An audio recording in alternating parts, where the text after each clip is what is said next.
नमस्कार दोस्तों, एक बार फिर से मैं दिलीप कुमार आशा एजुकेशन ऑनलाइन सेंटर में आपका तहे दिल से स्वागत करता हूं। दोस्तों, आज मेरा यह तीसरा वीडियो है। आज हमने जो सब्जेक्ट लाए हैं आपके लिए, बेसिक 9th, 10th और सभी कॉम्पिटिटिव एग्जाम में यह पूछा जाता है। आज का जो सवाल है मेरा संविधान पे है। संविधान क्या है? What is constitution? हमारे देश में संविधान का निर्माण क्यों हुआ है और क्यों हुआ है, किस लिए हुआ है और कैसे हुआ है, इसकी सारी जानकारी हम आपको बहुत अच्छी तरह से इसको बताएंगे।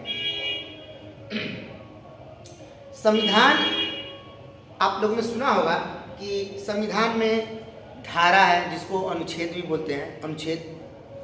और यह धारा क्यों बनाया गया है, सभी व्यक्ति के लिए बनाना बहुत ही आवश्यक था। हालांकि इससे पहले हम आएंगे कि संविधान होता क्या है, संविधान क्या है, इसका निर्माण क्यों हुआ और किसने किया, क्या क्या कहानियाँ हुई इसको बनाने में। काफ़ी लगभग 2 वर्ष 11 माह 18 दिन इसमें समय लगा था।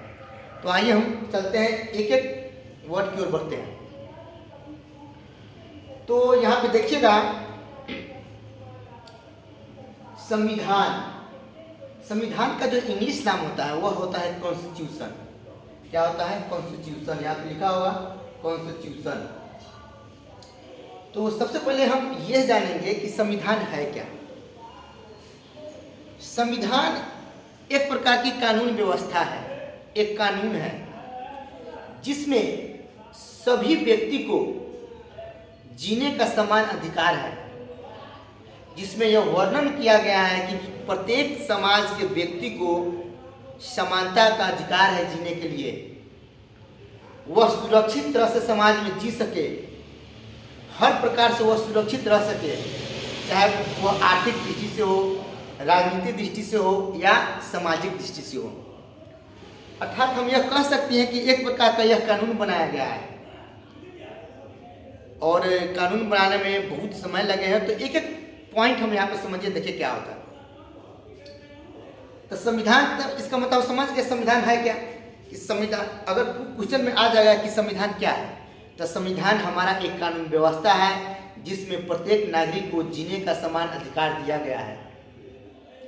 कोई किसी पर आक्रमण नहीं करे, कमजोर व्यक्ति को कोई दबाए नहीं, समाज में उसकी आर्थिक व्यवस्था को छीने नहीं, उसकी सामाजिक व्यवस्था को नहीं छीने। इन सबों को सुचारू ढंग से चलाने के लिए संविधान का निर्माण हुआ है। चलिए अब आते हैं संविधान क्यों बना और किस प्रकार बना। तो देखिए यहाँ पे लिखा होगा, इसकी चर्चा हम बाद में करेंगे, पहले यहाँ पे आइए। संविधान बनने से पहले जो रियासत थी, रियासत जो छोटे छोटे टुकड़े थे हमारे देश में, वह 552 थी। कितना थी? 552। अगर कह दे रियासतों की संख्या देश में संविधान बनने से पहले कितना थी, तो कहेंगे 552 थी।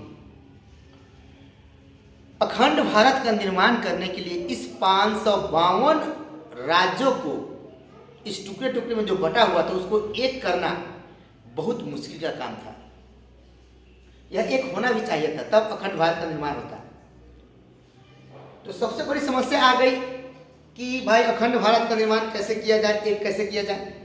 तो इसके लिए आपको पता होगा कि संविधान बनने से पहले हमारे देश के जो प्रथम प्रधानमंत्री थे, पंडित जवाहरलाल नेहरू थे।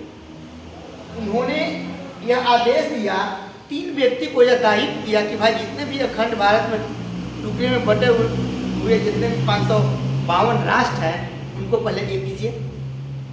तो इसको एक करने का दायित्व 3 व्यक्ति को दिया गया था। कितने व्यक्ति को? 3 व्यक्ति को दिया गया था। और देखिए कौन उस 3 व्यक्ति थे। यहाँ पे लिखा हुआ है कि रियासत को एक करने का दायित्व, उसको एक करने का जो दायित्व था वह 3 व्यक्ति को दिया गया। प्रथम व्यक्ति सरदार वल्लभ भाई पटेल जी थे, दूसरा जो व्यक्ति थे बीपी मेनन थे, और जो तीसरा व्यक्ति थे वो थे लॉर्ड माउंटबेटन। इस तीनों व्यक्ति को दायित्व दिया गया था कि भाई आप जितने भी रियासत टुकड़े में बटे हुए हैं सबको एक कीजिए। चलिए, रियासत की संख्या कितना थी? 552 थी। 552 में से 549 यानी कि 549 राष्ट्र जो था वह सब एक हो गया और बच गया 3 रियासत, जो कि एकीकरण करने में काफी समस्या उत्पन्न हो गई। वह 3 राष्ट्र देखिए कौन कौन था जो एकीकरण नहीं होना चाह रहा था। वो चाह रहे थे कि हम पाकिस्तान में चले जाएं या अपना खुद राष्ट्र बनाएं या भारत में रह जाएं, क्योंकि अंग्रेज जाते जाते समय 3 नियम लगा दिए थे भारत में कि भाई या तो कोई आदमी पाकिस्तान में जाना चाहता है वो पाकिस्तान में चले जाए, या जो भारत में रहना चाहता है वो भारत में रहे, या वो खुद का जो राष्ट्र बनाना चाहता है अपना खुद का राष्ट्र बना ले।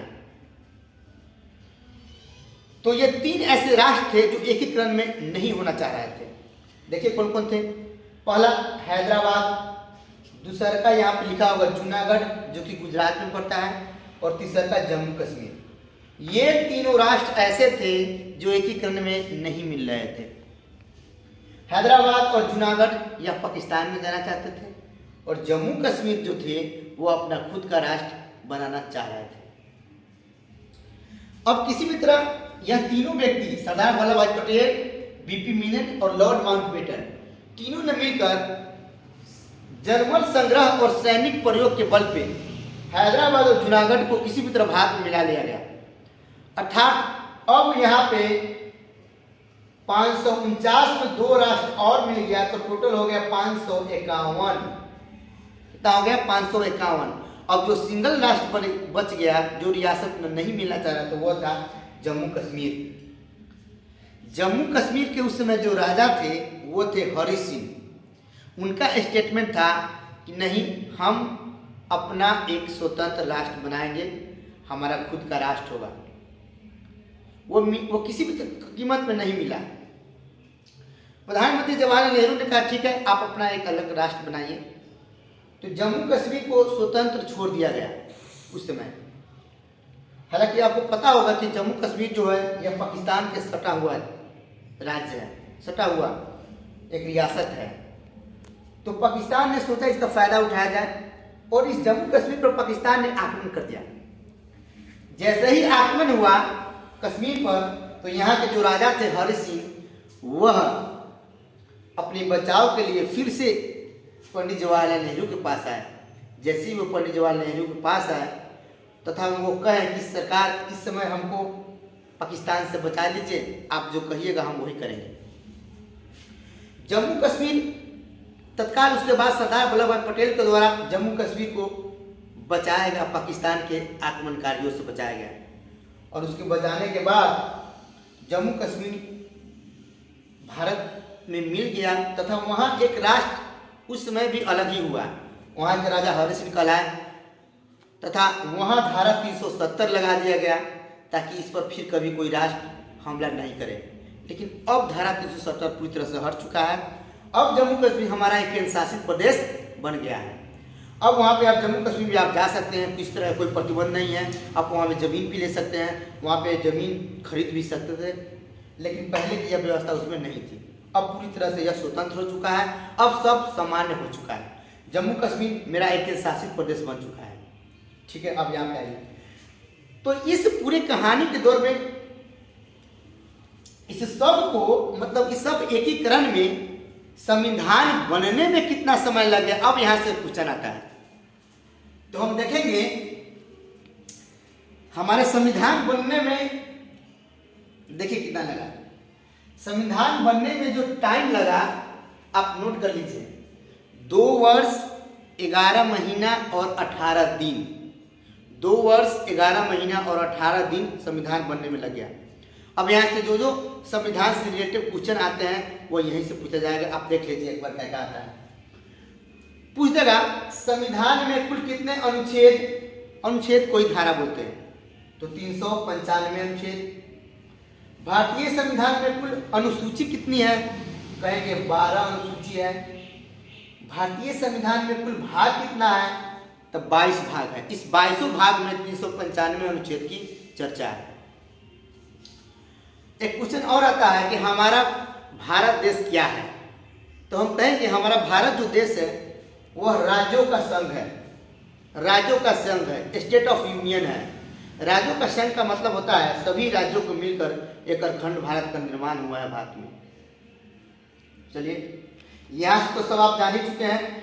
यहाँ पे एक नजर दोहराएंगे, जम्मू कश्मीर के राजा उस समय कौन थे? तो आपको हम बताए थे कि हरि सिंह थे। कौन थे? हरि सिंह थे, हरि सिंह। संविधान बनने में कितना वर्ष लगे? यहाँ पे भी लिखा हुआ है 2 वर्ष 11 माह 18 दिन। संविधान बनने में जो लगा था 2 वर्ष 11 माह 18 दिन। अब एक क्वेश्चन आया था कि संविधान पूर्ण रूप से कब तैयार हुआ बनकर? तो हम कहेंगे 26 नवंबर 1949। यहाँ पे बच्चा काफी कंफ्यूज करते हैं। एक क्वेश्चन होता है कि संविधान बनकर कब तैयार हुआ, तो कहेंगे 26 नवंबर 1949। और एक क्वेश्चन होता है कि संविधान पूर्ण रूप से लागू कब हुआ, तो कहेंगे 26 जनवरी 1950 को पूर्ण रूप से लागू हुआ।